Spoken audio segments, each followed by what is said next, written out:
আসসালামু আলাইকুম। Welcome to my Facebook blog and YouTube channel.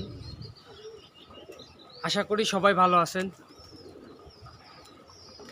তো যে ভিডিওটা করতেছি সেই ভিডিওটা হচ্ছে একটা বাচ্চা। প্রত্যেকটা মায়ের কাছে তার বাচ্চা অনেক আদরের এবং অনেক ভালোবাসার। শুধু মানুষের ক্ষেত্রে না, পশু পাখির ক্ষেত্রেও একই অবস্থা। সবাই ভালোবাসে বাচ্চা জিনিসকে। তো কবুতরের যে বাচ্চাটা দেখেন এখানে খাবার খাচ্ছে,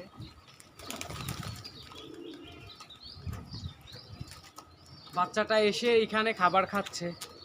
সেটা আরেকটা কবুতরে যখন ঠোক দেয় তার মা তখন প্রতিরোধ করে। তো সেটাই ভিডিওটা করা। দেখেন বাচ্চাটা হাইটে বেড়াচ্ছে, আমি সেটাই দেখাচ্ছি।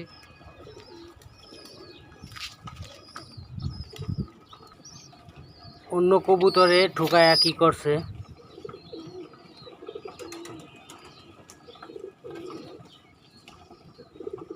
ঠোক দিয়ে মাথার অবস্থানটা কি অবস্থা।